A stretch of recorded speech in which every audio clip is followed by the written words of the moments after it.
Welcome to the Mojo Market Report. Here's your hosts, Dave Sturchio and Chris Gueci. What's going on, everybody? Welcome to another episode of the Mojo Market Report right here on a football Thursday. Week number 14 is upon us. It is like fantasy playoff clinching time. It is crunch time when it comes to everything. It is Dave Sturchio. It is Chris Gueci. And, of course, A5 Anthony behind the glass here at Chop Studios. Got a lot going on. Like we said, the Mojo Market's heating up. There's another game to be played tonight. We'll get into all that. We'll get into guys who should be shorting in the playoffs. We'll get into that in a little bit. Yesterday, we told you guys to invest in right now for their playoff push and their playoff run. But there's a couple guys that are sitting there on playoff teams that haven't done anything for you all year round. And, it's time to finally just say, goodbye and try to short them and make money on the short multipliers, all that. We'll get into that. But first, again, it is Thursday night football happening tonight, and it's a banger of a matchup, ladies and gentlemen. It is the Las Vegas Raiders traveling to L.A., which is a long commute for them, over to Hollywood to take on the Baker Mayfield, possibly led L.A. Rams. Did they not name who's starting yet? They did not. It can't be Baker. Coach McVay came out and said that it was going to be, the ability, the availability was there. He was on the practice field yesterday with the team. So, again, dial back. He's a smart kid, you would think. I got your play for today, for tonight's game. If Baker Mayfield gets named the starter, he's going to spike. He's going to go up a little bit because there's going to be an opportunity there. But then as soon as he goes up, right, there's going to be room to make some money because as soon as this game gets played, it's going to go right back down. So I would say short Baker Mayfield. Short Baker Mayfield. Not okay. yet. Wait until they announce the news because they might not announce the news. They might just announce he's active. You know what I'm saying? Like, they might not. Like, I don't think McVay's going to come out and be like, that's my starting quarterback for tonight. I don't think that's going to happen. I think it's just going to be like, there's Baker Mayfield. It's like second and six. I feel like it's hard to keep something like that under wraps throughout game day with the reporters all around. And when Baker gets how there, much work could he have possibly got yesterday? You know what I'm saying? Like, just I'm confused by why they would even say Baker might start. It's a disrespect to the guys that have been in the locker room as far as I see it. But, hey, that locker room is a complete mess as it is right now. So we'll see. Baker. Short Baker if he starts. Okie dokie, shorting Baker Mayfield. Other plays tonight. I'm curious to know if Derek Carr is the kind of guy that you would go in on tonight, considering the fact that, again, the Rams are in disarray. They do have Patrick Ramsey. He does. Patrick Ramsey. Who the heck is Patrick Ramsey? Nobody. Jalen Ramsey. Patrick Peterson? Maybe I like him. I don't know.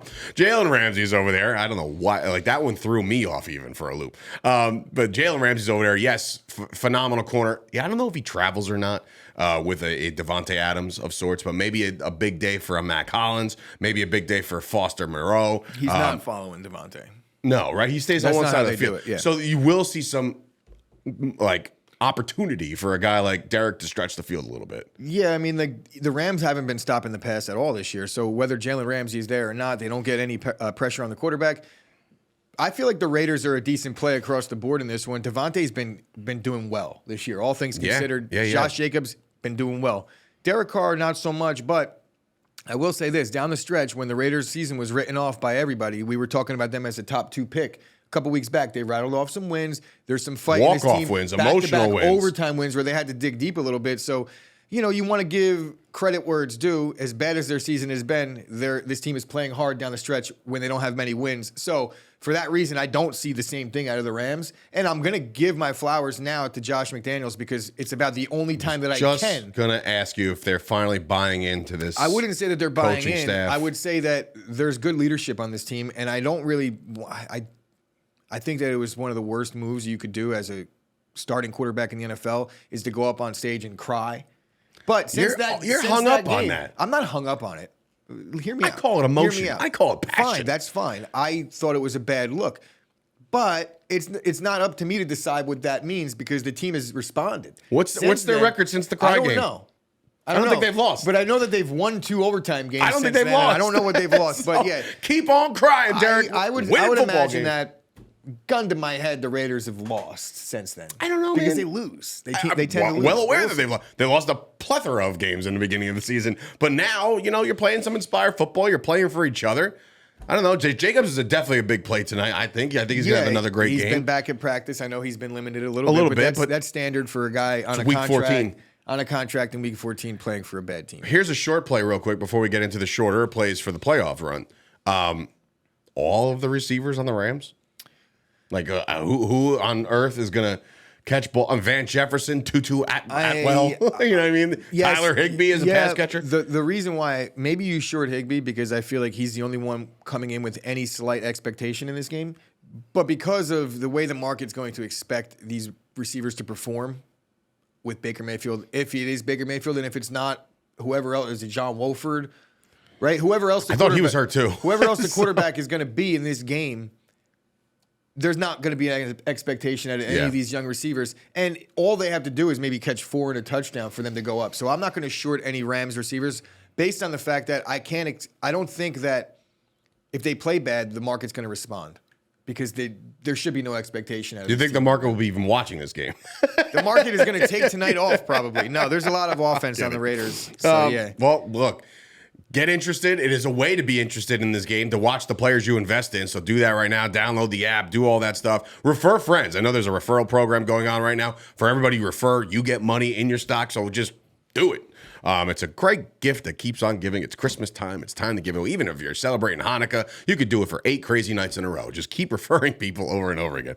Do you know that there's people referring to units in Chop Sports Facebook as Mojo Bucks? People are like, I'll bet you 10 Mojo Bucks. And I guess that's like either I don't know if that's an inside joke amongst our fans. I never heard the joke, so it's not an inside joke with me. Well, no. I didn't say amongst us. I said amongst our fans. Where I'll bet you 10 Mojo Bucks. And I know that you're not really allowed to talk betting on Facebook groups. So maybe that's why. But anyway. Oh, it's a way around it? The Mojo Bucks. Maybe there's some marketing here. Mojo Bucks. Guys, hey, listen. Take it sure right here. They're going to be like, yeah, there is Mojo Bucks. Where have you been, dude? Yeah, right. You guys are way behind. I spent all mine. Yesterday we talked about playoffs, right? It's time for more playoff talk. These guys who are going to be playing in the playoffs, or at least the run that they're about to go on, their teams are playing well, and we have to start. Why are we starting? Are you kidding me right now? I'm not. Dalton Schultz. And you know exactly my guy, why. Dalton Schultz. This should come as no surprise to you because I feel like once I give my reasoning, you're going to be like, okay, it makes all good sense. And it's not necessarily because I don't believe in Dalton Schultz as a pass catcher. Chose violence on the There's Thursday. reasons here, all right? One, there's not enough involvement out of Dalton Schultz. Compared to last year when he kind of took the league by storm, he's not as involved. Because there's 3 other tight ends there. Am I making your point? Thanks, buddy. Look. Crowded tight end room over there in Dallas, right? Now, being that there's a crowded tight end room, they have some emergence out of a Gallup who's now fully back, right? Seems like Gallup looks like he's ready for the stretch run. So Gallup is not only back, but he's playing better than he played prior to. So some of those targets that were going to Schultz last year, they're going Gallup's way, rightfully so. They're more of a run-first team now. Not that they weren't last year, but this is a much better version of them being a run-first team. And we all know that in those situations, they probably are a better football team with Dalton Schultz on the bench. If you know we're running the ball, right? He's probably he's the least effective run blocker out of the tight ends, I think. I beg to differ. He's got a couple of nice little pancakes of course, this year. But I mean, he did play football for his whole life, so I'm sure he could put a hat on a hat. But if we're talking about who's better at that, it's probably not him, right? The involvement isn't there. I think he sees the field a little bit less based off of that. And I also think that when he's in the game, teams kind of know, okay, they're probably going to throw on this down. So I think Dalton Schultz, tag, anything to do with it? The next thing I was going to say is the contract. I sort of got the contract situation that, look, I think he's the odd man out, especially because they have to pay Tony Pollard. If they do. And I don't think that they're basing their offense and how they're calling games based on the fact that he's on his contract year. Yeah. But he is on his contract year, and the better he does, the more it's going to cost them. I say Dalton Schultz is a good short. Okie dokie. Even if they play deep, I still think he's not going to be too involved. I got a team that might play deep into the playoffs, but has not used, and staying on the topic of tight ends, and that's my guy, Dawson Knox. It's time to short Dawson Knox right now. He's down 9.8% since week 1. He's been non-existent the entire year. It's defeating knowing how good your quarterback is in Josh Allen, and you can't get involved, man. It's very defeating. 3 games of 5 or more targets, just 3. Okay, 5 or more. You're the starting tight end of the Buffalo Bills with Josh Allen at the helm. Don't give me the whole Josh Allen's been hurt thing, banged up. If anything, if Josh Allen's arm is hurt, he would be looking shorter underneath the Dawson Knox. It's just not happening. His best game of the year comes on 7 catches, 7 targets, 70 yards. A lot of sevens there. But again, I'm not involved on Dawson right now. There is a 3-time short multiplier on him. The fact that he's not being involved in this offense, and the offense has to fly. And now this week, if you want to start the short game on Dawson Knox right now, do it now. They're playing the Jets, the Jets have proven themselves, have a fantastic defense to lead their team to where they're at today. Dawson, my guy, I drafted you literally I'm in 5 leagues this year, which, by the way, would never happen again. I'm just going to play the Mojo Market next year. No more fantasy football for me. That's a lie, but I'm frustrated because of Dawson Knox. I had him in like 4 of my leagues as my starting tight end. He hasn't delivered. I share Get your out of pain. my market. I share your pain a little bit with Dawson Knox. I invested in him in a dynasty league, and I'm probably going to let him go after this one. Goodbye, Look, Dawson. I was a little hesitant going into this season on Dawson Knox. I had him last year, and he was very productive, right? Very. But this year, looking at it, I should have saw this coming, but I did not. He was very touchdown dependent last year. He didn't get a lot of targets. It was a lot down low. He scored some touchdowns, and it made him a little bit shinier than he should have been. I have a complete group chat that's dedicated to a fantasy league, obviously, but every week the starting joke of Sunday is $5, Dawson Knox, first touchdown scorer. Like, it's like the thing, and you've lost every single week. Also, there was a tragic situation that took place with Dawson Knox prior to the season. So he's playing this year with a heavy heart, and I can't sit here and say that there's a reason why he's not playing up to his potential, because the guy's out there grinding every week, and they're just not calling his number down in the red zone the way they were. I don't think that Dawson Knox is short for long, but just the way this offense is working this year, I think that Dawson Knox is definitely, I agree. Short Dawson Knox going forward, but he's still got 3 years left on that deal on a high-powered offense. As his role potentially changes and he gets a little more seasoning, maybe Dawson Knox becomes a little more viable. But not right now. Not right now. Not right now, pal. All right. Switching on over to a wide receiver over there, you got a feeling about Adam Thielen. I like that. I'm a rapper all of a sudden. The Minnesota Vikings will be in the playoffs as the 2 seed, and you think it's time to get out on Thielen right now and short him going forward. Yeah, Adam Thielen, I believe he's only had double-digit targets 1 game this entire season, right? That's alarming in itself. What's even more alarming here is he's also in a contract year, right? So Adam Thielen, in a contract year, he's having his worst season of his Minnesota Viking career, NFL career, whichever you want to slice it. I know he's a lifer. He went to Minnesota college, grew up in Minnesota. Now he's a Viking.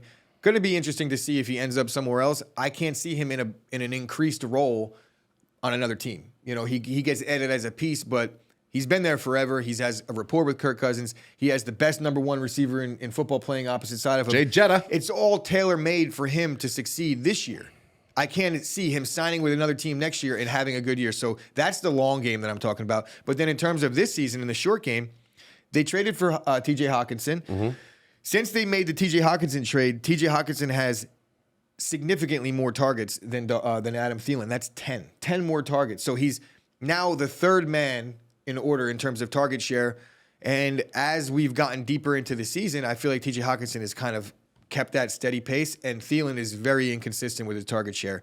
I don't like it. I also don't think that the Vikings are built to go deep into the playoffs. I know there's some bias possibly coming out there, but when you look at their defense and you look at some of the ways they've won these games, the Buffalo game, for example, even the Detroit game where they had the last-second win, I know that shows some resolve, but I think that it's going to catch up to them. One and done for Minnesota. I got a Chris line here. This is wolf tickets for the Minnesota Vikings. A little bit of wolf tickets. I don't agree with the Vikings being as highly ranked as they are. I mean, obviously the division that could be clinched this weekend. But yeah, I'm in on this Adam Thielen short game right now because, again, since TJ came over, I looked at it right before the show, as TJ Hockenson had double his targets in the first 3 games as a Viking that he had for the Lions. So it's like right away, they knew the trade was worth it for the Vikings. The Lions, I don't know, again, you want to talk about trading one of their players in their prime. I don't really understand it. And I will take this point to say, this time to say, like, I was wrong on Hockenson. I said short him when the trade was made because I didn't see him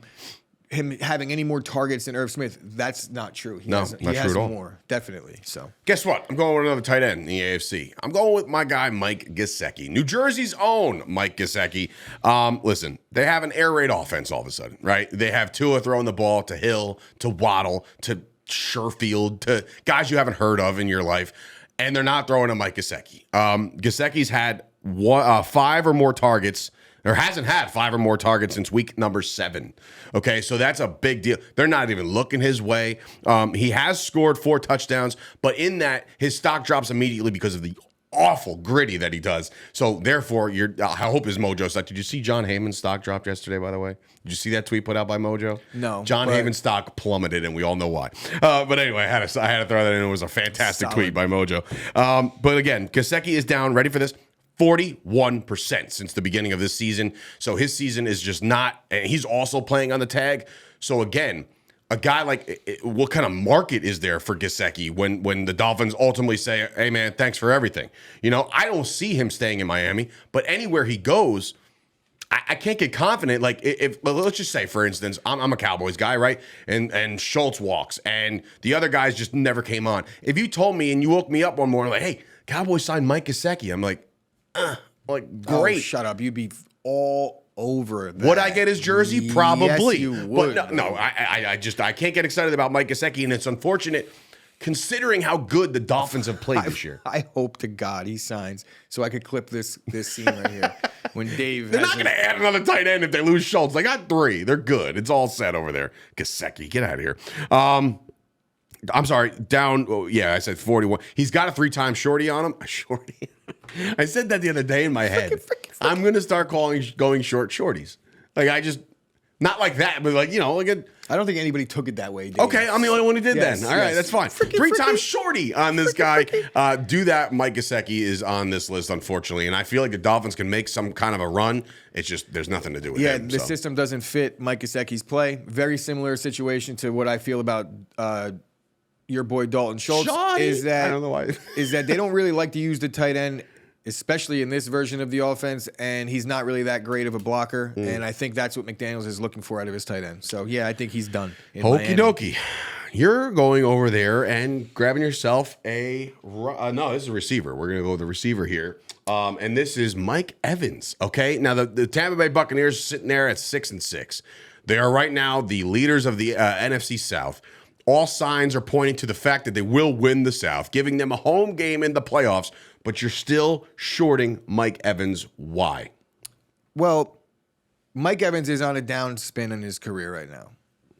That's first and foremost, he's definitely lost a step. If you look at what he's done over a decade, at the receiver position, I think he's on the wrong side of 30 now.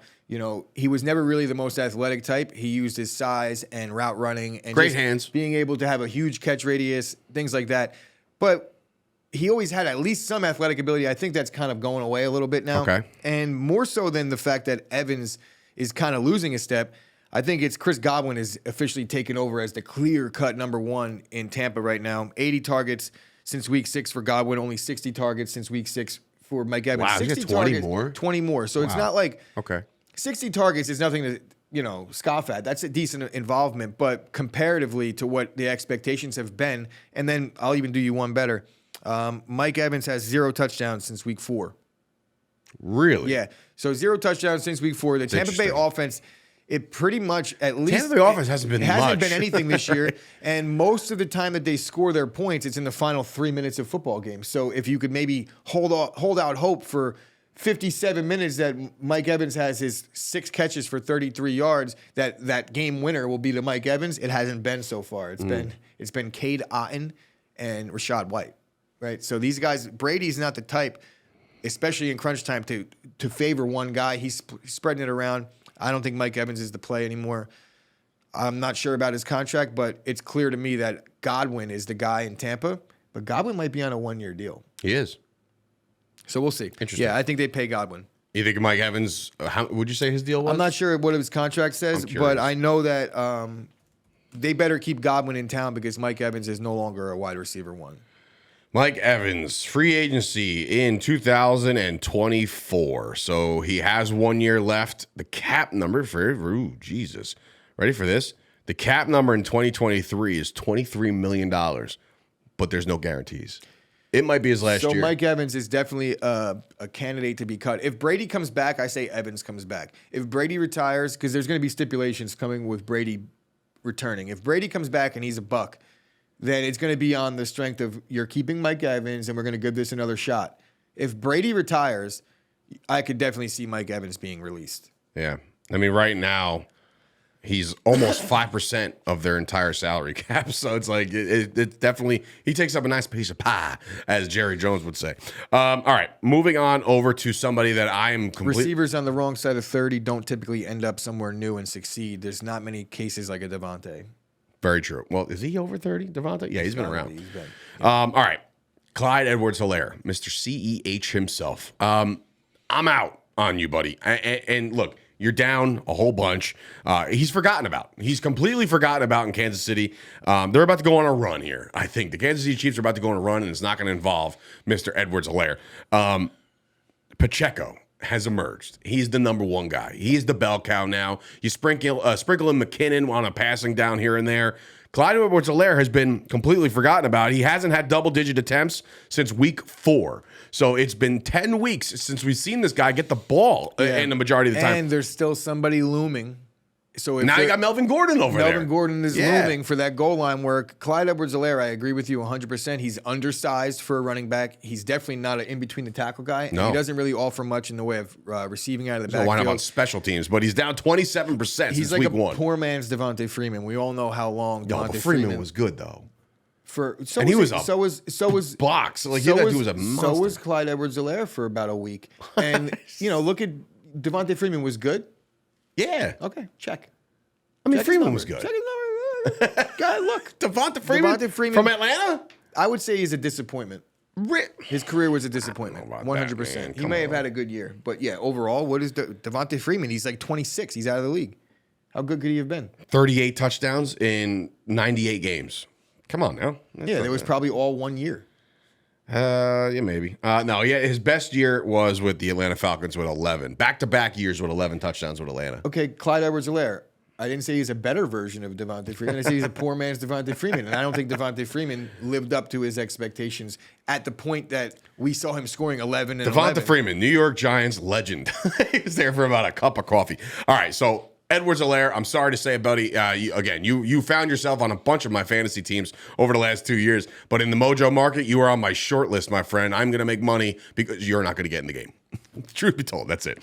All right, moving on to another running back. This one is, we got 2 shockers for you, I think. Two guys that I just don't, maybe you're going to, if you're watching the show, you're like, how the heck did they come up with this?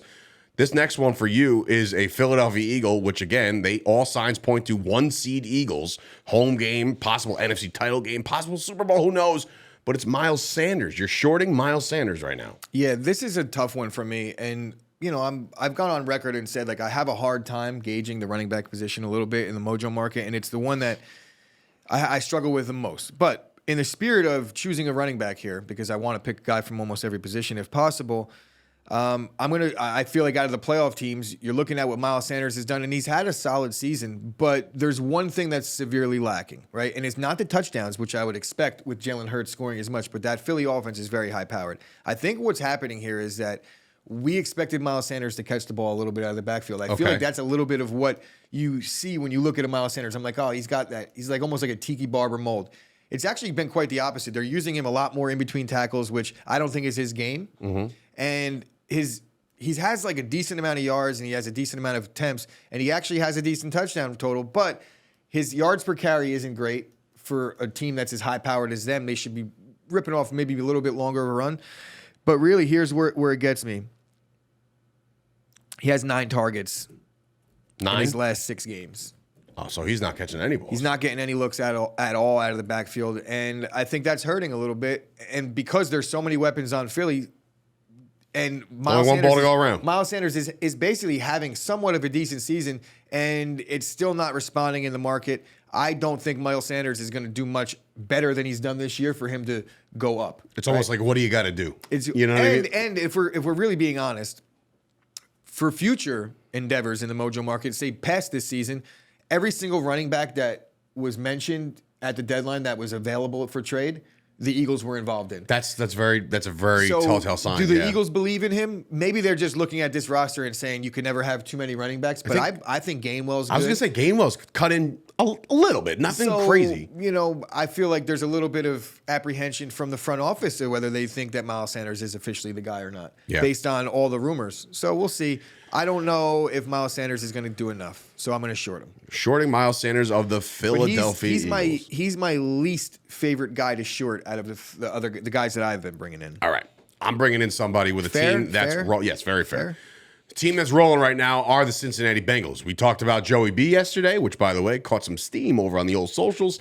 Joey B, Jamar Chase, all the good that's coming out of there. I, for one, am shorting Tyler Boyd.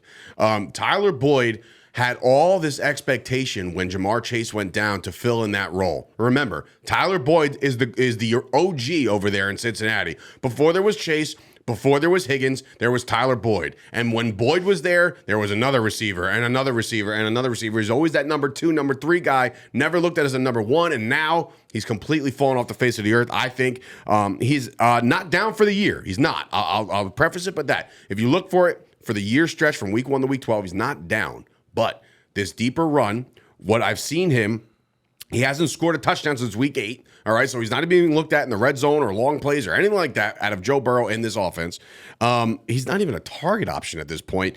Week 11, he had 7 targets, 2 catches.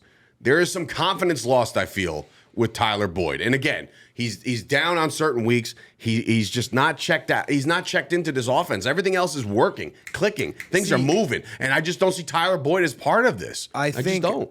I wouldn't say that there's no lost confidence in Tyler Boyd. I think he's one of the more professional guys in the league, really. I think, the way he's made a name for himself, nobody ever expected it. He came out of nowhere. He's solid. I think he's there to stay. I think he's a solid NFL receiver, and no matter where he ends up, you will probably get similar production to that. Right? I don't think he's anything more than a number 3, but when you're looking at his numbers, as a number 3, I think he's pretty solid, and that's why he might be up a little bit for the season. Right? Makes sense.